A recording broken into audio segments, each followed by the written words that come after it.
자, 야곱의 인생을 보면요, 자기 마음대로 사는 것처럼 보이지만 그렇지 않습니다.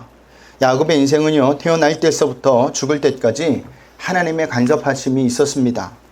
왜 하나님께서 이렇게 야곱의 인생을 간섭하셨을까? 그것은요, 야곱을 향한 하나님의 계획이 있었기 때문입니다. 그래서 외삼촌 라반의 집에서 잘 살고 있던 야곱에게 떠날 수밖에 없는 일들이 발생하게 하여 갑자기 급하게 떠나게 만든 것이죠. 왜 야곱의 인생에 이런 일들이 일어나는 것일까? 그것은요, 하나님께서 야곱을 베델로 다시 돌아오게 하시겠다는 당신의 약속 때문이었습니다. 자, 오늘 본문인 33장도 그 연장선상에서 봐야 하는 말씀입니다. 먼저 하나님이 야곱과 어떤 약속을 했는지 창세기 28장에서 우리가 한번 찾아보고 한번 읽어보고 가겠습니다. 창세기 28장 12절에서부터 15절 말씀입니다. 우리 다 같이 읽겠습니다. 꿈에 본즉 사닥다리가 땅 위에 서 있는데 그 꼭대기가 하늘에 닿았고, 또 본즉 하나님의 사자들이 그 위에서 오르락 내리락 하고, 또 본즉 여호와께서 그 위에 서서 이르시되 나는 여호와니 너희 조부 아브라함의 하나님이요 이삭의 하나님이라. 내가 누워 있는 땅을 내가 너와 네 자손에게 주리니 내 자손이 땅의 티끌같이 되어 내가 서쪽과 동쪽과 북쪽과 남쪽으로 퍼져나갈지며 땅의 모든 족속이 너와 네 자손으로 말미암아 복을 받으리라. 내가 너와 함께 있어 내가 어디로 가든지 너를 지키며 너를 이끌어 이 땅으로 오게 할지라. 내가 네게 허락한 것을 다 이루기까지 나를 떠나지 아니하리라 하신지라. 아멘. 자, 야곱은요, 형 에서를 피해 외삼촌 라반의 집으로 가는 길이었죠. 하루 만에 갈 수 있는 길이 아니어서 베델에서 머물며 잠을 청하게 되었습니다. 그런데 거기서 하나님이 야곱을 찾아오신 거예요. 그 찾아오심을 통해 야곱을 향한 하나님의 계획이 비로소 드러나게 된 겁니다. 특별히 15절에는 어떤 말씀이 있죠? 먼저 하나님이 야곱과 함께 하시며 지켜주신다고 합니다. 그리고 야곱을 이끌어 이 땅으로 돌아오게 하신다고 하죠. 지금 하나님은요, 이 15절에 나오는 이 약속 때문에 야곱의 생애를 지금 이끌고 가고 계시는 겁니다. 자, 여기서 말하는 이 땅이 어디예요? 어디예요? 베델입니다. 베델. 예. 그래서 32장 야복 나루터에서 하나님은요, 야곱을 당신만을 의지하는 자로 만들어 버리시는 겁니다. 무슨 말이냐면 하나님의 은혜로만 사는 자로 만들어 버리셨다는 거예요. 그 상태가 무엇이죠? 다리를 절게 만든 거예요. 하나님이라는 지팡이만 의지하게 만들어 버렸다는 사실입니다. 그렇다면 앞으로 야곱은 어떤 인생을 살아야 하죠? 하나님만을 전적으로 의지하는 인생을 살아야 합니다. 삶을 살아야 해요. 하지만 창세기 33장 오늘 우리가 살펴볼 말씀을 보면 야곱의 모습을 보면 하나님의 은혜를 받아 변화된 모습으로 살아가지 않습니다. 여전히 자기 머리와 자기 힘을 의지하여 변함없는 모습으로 살아가는 모습을 찾아볼 수가 있어요. 우리 1, 2절을 보겠습니다. 우리 오늘 본문 1, 2절입니다. 다 같이 읽겠습니다. 야곱이 눈을 들어보니 에세가 400명의 장정을 거느리고 오고 있는지라. 그의 자식들을 나누어 레아와 라일과 두 여종에게 맡기고 여종들과 그의 자식들은 앞에 두고 레아와 그의 자식들은 다음에 두고 라일과 요셉은 뒤에 두고. 아멘. 자, 드디어 자신의 형 에서가 400명의 군사를 몰고 온 장면을 눈앞에 맞이하게 됩니다. 야곱은 얼마나 긴장되는 순간일까요? 내가 죽을 것인가 살 것인가 만감이 교차됐을 겁니다. 그런데 그때 야곱이 어떤 행동을 취하느냐 하면 어떤 행동을 처해요? 자기가 가장 소중하게 여기는 누구와 누구를 맨 뒤로 보내죠? 라헬과 요셉을 맨 뒤로 보냅니다. 그리고 그 앞에 누구를 내세웁니까? 레아와 그 자식들을. 그리고 그 앞에 누구를 내세웁니까? 여종과 자식들을 내보냅니다. 자, 야곱은요 지금 자기에게 가장 가치 없는 것들부터 먼저 앞세우는 모습을 보고 있는 겁니다. 무슨 말이냐? 나에게 가장 소중한 것은 지키겠다라는 거예요. 야곱의 이 행동은요 야복 나루타를 건너기 전에 야곱이 했던 행동과 별반 다르지 않아요. 야곱은 하나님을 만나서도 은혜를 받고서도 조금도 변하지 않았다라는 사실입니다. 그런데요 야곱의 모습이 우리의 모습입니다. 우리는요 은혜를 받으면 한 번에 변하는 줄 압니다. 하지만 현실은 그렇지 않죠. 사람이라는 게 쉽게 변하지 않아요. 오늘 결심하지만 오늘 무너지는 것이 사람입니다. 그것이 인간이라는 거예요. 어느 장로님의 한 아이를 고아원에서 입양하게 되었습니다. 그리고 목사님을 모시고 그 아이의 생일날 예배를 드리게 되었어요. 입양하고 첫 번째 맞는 생일이라 더욱더 의미 있는 그 아이의 생일날 예배였던 것이죠. 예배가 시작됩니다. 그리고 다 같이 찬송을 불러요. 그리고 목사님이 귀한 말씀을 전하고 마지막으로 축복 기도를 하게 됩니다. 그런데 기도를 마치고 나니 이상한 일이 벌어진 겁니다. 어떤 일이 벌어졌느냐? 기도를 마치고 나니까 차려진 상 중에서 맛있는 과자들이 없어진 겁니다. 누가 가지고 간 걸까요? 입양된 아이가 가져간 겁니다. 장로님이 목사님을 따로 불러 조용하게 이렇게 말을 합니다. 아이가 기도 중에 과자들을 주머니에 넣었습니다. 그날은 그 아이의 생일인데도 말입니다. 이 아이는 고아원에서 하는 습관대로 그대로 살고 있습니다. 라는 거예요. 이제는 장로님이 그 아이를 입양해서 그 아이는 장로님의 아들이 된 겁니다. 장로님의 것이 다 누구 것이 된 거예요? 그 아이의 것이 된 거예요. 그런데 그 아이는 여전히 맛있는 것만 있으면 이렇게 훔치는 버릇을 가지고 있었다라는 겁니다. 장로님은 그것을 울면서 목사님에게 이야기하더라는 거예요. 누구 이야기입니까? 다른 사람의 이야기가 아니에요. 저와 여러분의 이야기입니다. 이처럼 사람은요 쉽게 변하지 않아요. 그렇다고 너무 실망하지 마시길 바랍니다. 저와 여러분만 또한 야곱만 그런 삶을 살았던 것이 아니라 하나님의 백성인 이스라엘 백성도 그러했다는 사실을 아셔야 돼요. 자, 이스라엘 백성은 하나님의 은혜로 홍해를 건너게 되죠. 출애굽을 해서. 그러면 어떻게 살아야죠? 하나님의 은혜로만 살아야 합니다. 하나님께 감사하며 살아야 합니다. 하나님께 감격하며 살아야 합니다. 그런데 3일도 지나지 않아서 그들은요 예전의 모습으로 돌아가는 장면을 볼 수가 있습니다. 우리 출애굽기 15장 22절에서부터 24절입니다. 우리 다 같이 읽어볼까요? 모세가 홍해에서 이스라엘을 인도하며 그들이 나와 수르 광야로 들어가서 거기서 사흘 길을 걸었으나 물을 얻지 못하고 마라에 이르렀더니 물이 있어서 마시지 못하겠으므로 그 이름을 마라라 하였더라. 백성이 모세에게 원망하여 이르되 우리가 무엇을 마실까 하매. 아멘. 자, 이 이스라엘의 모습이 우리의 모습이에요. 사람은 이렇게 쉽게 변하지가 않습니다. 그런데도 하나님께서는요 하나님의 열심으로 그들을 약속의 땅 가나안으로 들어가게 하시죠. 이와 마찬가지로 지금 야곱도 하나님께서 당신의 열심으로 당신의 약속을 지금 지키고 있는 겁니다. 어떤 약속이요? 베델로 다시 돌아오게 하시겠다는 약속입니다.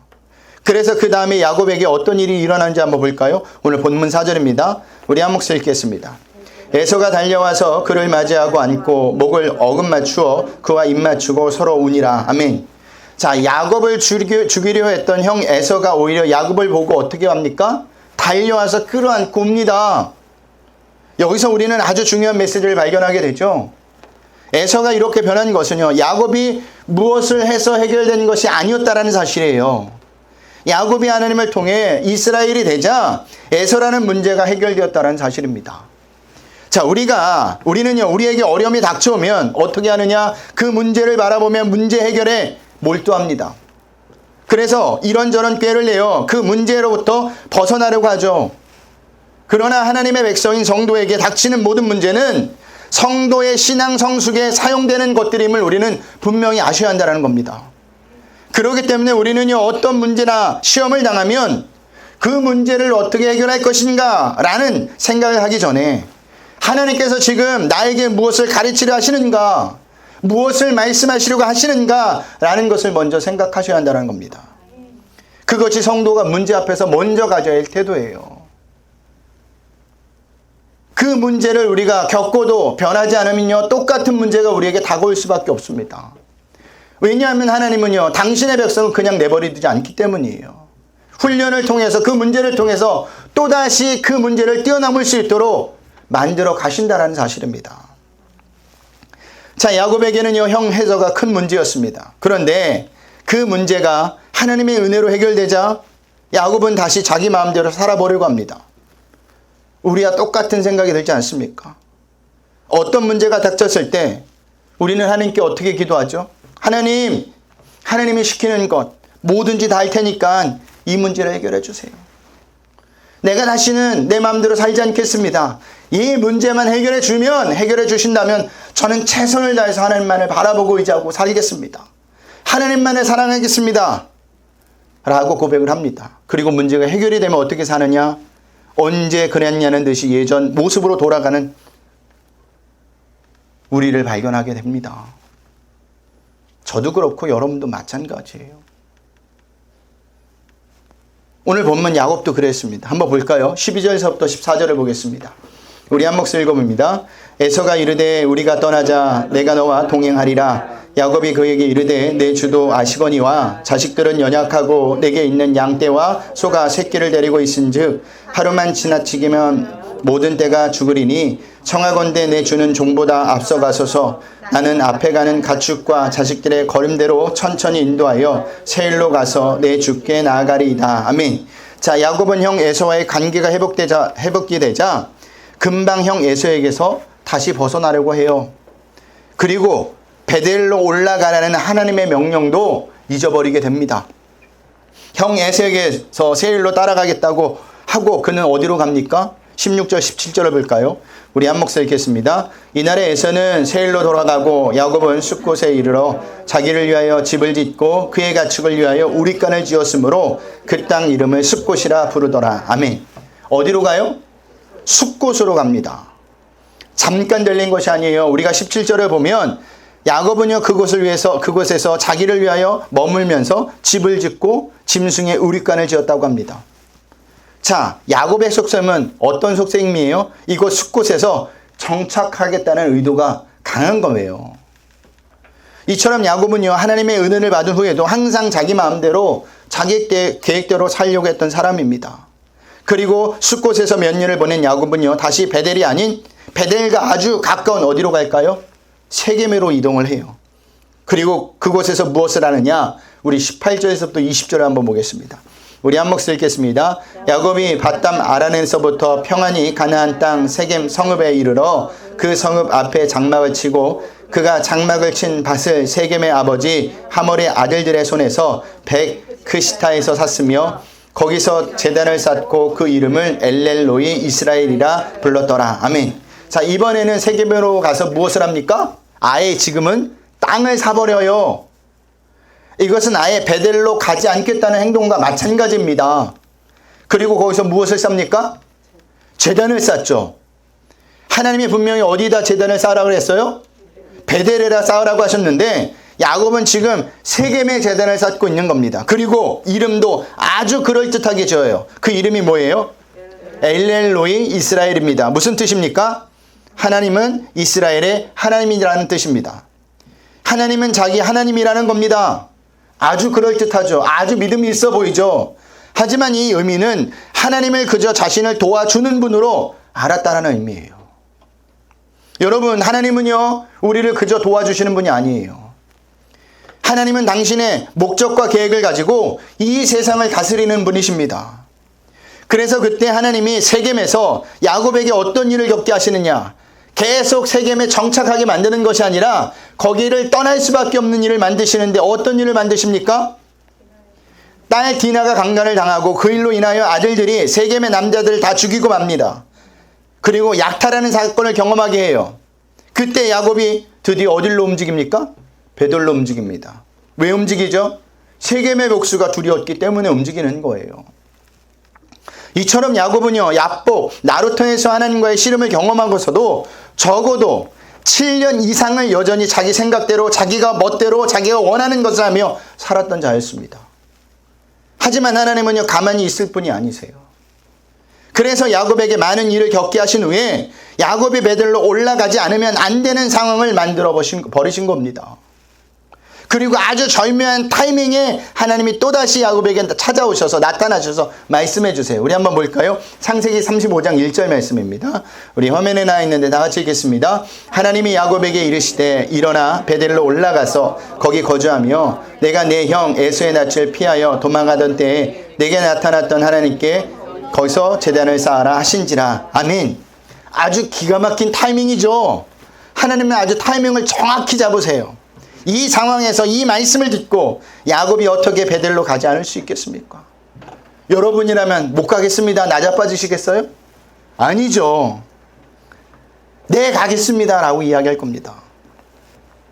이처럼 하나님은요, 당신의 목적과 목표와 계획을 한치도 양보하지 않는 분입니다.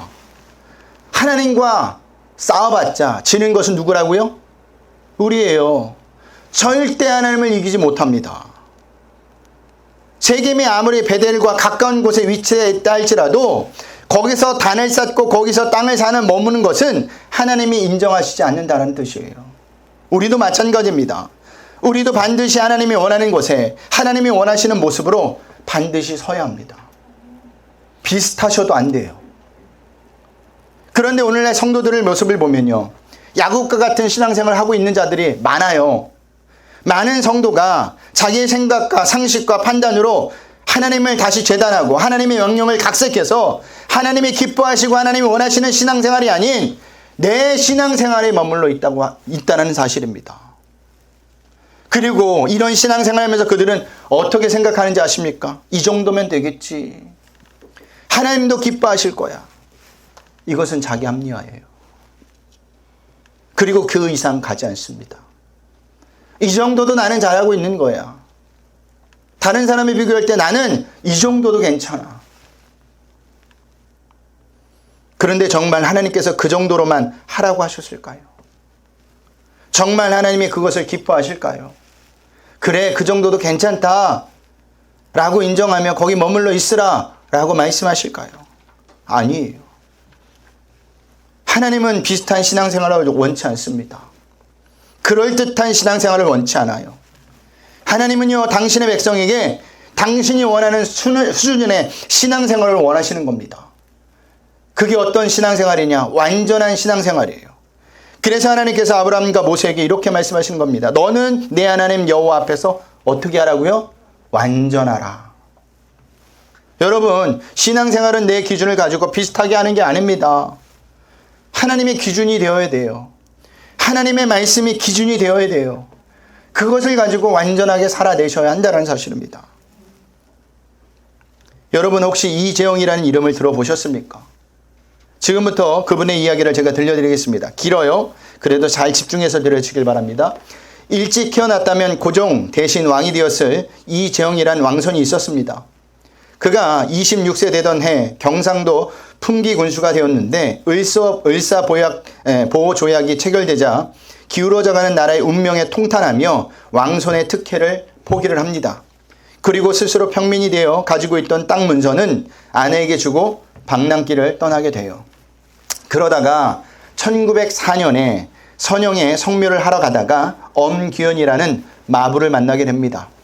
자, 마부 엄기현은요, 왕손 이재영을 나으리 하면서 정성껏 모셨다고 해요. 그렇게 친숙해지던 어느 날 마부 엄기현이 자기에게 전도를 하는 겁니다. 나으리 황송하오나 예수를 믿으시지요. 하나님은 세상을 이처럼 사랑하사 독생자를 주셨으니 누구든지 그를 믿는 자는 영생을 얻습니다. 나으리도 예수님을 믿으면 제사함을 받고 영생을 얻을 수 있습니다. 라는 전도를 하는 겁니다. 왕손 이재영은요, 마부의 태도가 굉장히 괘씸해 보였다고 합니다. 그래서 마부에게 이런 핀잔을 주었다고 해요. 건방진 소리 하지 말고 말이나 잘 몰아. 하지만 한편으로는요, 마부의 진정한 호소와 용기에 내심 놀랐다고 합니다. 어느 날 이재영은요, 빈정대는 말투로 마부 엄기현에게 이렇게 묻습니다. 예수를 믿으면 마부가 양반이라도 되냐? 그러자 마부 엄기현은요, 잠시 생각을 하고는 이렇게 대답을 했다고 합니다. 나리, 예수 믿는 도리는 그런 것이 아닙니다. 제가 양반 되기 위해 예수 믿는 것이 아니라 마부 노릇을 잘 하기 위해 예수를 믿는 것입니다. 그러면서 나리께서 예수를 믿으시면 제가 평생을 마부로 나리를 모시겠습니다. 라고 하더라는 겁니다. 왕손 이재영은 이 말에 깜짝 놀랐대요. 그리고 예수에 관한 호기심이 생기게 돼요. 예수가 그렇게 좋은 것인가 라는 생각을 하고 계속 생각하게 되었다는 겁니다. 이렇게 왕손 이재영은요, 방랑 생활을 청산하고 집으로 돌아오게 됩니다. 돌아와 보니까 부인 정씨는요, 그 땅 문서를 가지고 아주 재산을 많이 불려서 부자가 되었어요. 그리고 그 정씨는 승동교회의 교인이 되었다고 합니다. 당시 1903년 원산에서 시작된 부흥운동이 전국적으로 번져가던 때였는데 승동교회에서도 부흥사경회가 열린 것입니다. 부인 정신을 따라 부흥사경회에 참석한 왕손 이재영은요, 그곳에서 자신을 전도했던 마부 엄기원을 다시 만나게 됩니다. 마부 엄기원은요, 승동교회 영수였습니다. 영수는요, 지금으로 말하면 교회 장로에 해당되는데 손수 교회를 짓고 교회를 내 집처럼 돌보며 교회를 위해 평생을 수고하는 사람을 영수라고 하는 거예요. 왕손 이재영은 내가 교회 밖에서는 왕손이었지만 교회 안에서는 그리스도 안에서 한 형제일 뿐이다 라고 하면서 마부 엄기원을 형님이라고 부르며 깍듯하게 모셨다고 합니다. 이렇게 이재영은요, 왕손으로서 예수를 믿는 최초의 인물이 되었고 1914년 승동교회 장로가 되었으며 1918년 평양신학교를 졸업하고 목산수를 받고 현 남대문 교회 2대 목사로 나중에는 승동교회 담임 목사로 심우하게 되었다고 합니다. 왕손 이재영이 이렇게 된 것은요, 마부였던 엄기원이 하나님께 은혜를 받아 완전히 변화된 삶, 하나님의 말씀을 기준으로 삼아 예수님처럼 낮아짐과 섬김의 삶을 살았기 때문이에요. 그렇다면 은혜 받은 후, 예수를 믿은 후 우리의 모습은 어떠하죠? 야곱처럼 변하기는 변했습니다. 하지만 완전하게 하나님이 원하시는 모습은 변하지 않았어요. 왜 그러느냐? 스스로 이 정도면 되겠지라는 마음을 먹기 때문입니다. 그래서 더 한 발을 내딛지 않아요. 더 한 발을 하나님 앞에 가까이 가지 않는다는 사실입니다. 여러분, 하나님은요, 그 정도로 만족하실 분이 아니에요. 하나님은 반드시 당신이 원하시는 기준을 우리로 끌고 가실 겁니다. 하나님이 주체가 되셔서 우리를 꼭 그렇게 만드실 거예요. 그렇기 때문에 내가 되지 못한다고 절망하고 실망할 필요가 없어요. 하나님이 이끄실 때 그냥 따라가시면 됩니다. 자, 가장 대표적인 인물이, 이런 인물이 있습니다. 성경에. 예수님의 제자 중에. 누가 있죠? 뭐 예수님 제자 중 하면 꼭 한 사람 먼저 나오면 그게 정답이에요. 누굴까요? 그렇죠. 베드로예요. 베드로는 제자로 부름을 받았지만 여전히 자기 혈기대로 살았던 자였죠. 그 결과 예수님을 부인하지 않겠다는 호언장담을 했지만 예수님을 무려 몇 번이나 부인을 해요? 3번을 부인합니다. 3번 부인했다는 것은 성경에서 완전히 예수님을 부인했다는 의미입니다. 예수님은 이렇게 베드로가 부인할 줄 알았습니다. 그래서 미리 경고도 하셨던 거고요. 하지만 베드로 입장에서는요, 이 일을 경험했을 때 모든 것이 끝난 상태였습니다. 그래서 어떻게 하느냐? 고향으로 돌아가 버려요. 인생에서 실패하면 많은 사람들이 어디로 갑니까? 고향으로 돌아가죠. 베드로도 마찬가지였다는 겁니다. 그런데 그게 끝이 아니었어요. 부활하신 예수님은요, 실패한 베드로를 다시 찾아가 주셔서 만나 주시고 다시 한번 기회를 주시고 결국에는 베드로를 사람을 낚는 완전한 제자로 만드셨다라는 사실입니다. 인간의 입장에서는 실패이고 포기이고 끝이지만 하나님의 입장에서는요, 그것 또한 꼭 거쳐야 하는 과정이었다는 사실이에요. 성경에 나오는 많은 믿음의 조상의 대부분이 이 과정을 거칩니다. 한 사람도 예외 없습니다. 그 어느 누구도 그냥 쉽게 지나가는 법이 없어요. 우리가 창세기를 살펴보았듯이 아브라함도 그랬고 이삭도 그랬고 야곱도 그랬고 이제 앞으로 살펴볼 누구예요? 요셉도 그러할 겁니다. 그렇기 때문에 나는 할 수 없다, 나는 못한다 라는 말을 하지 마세요.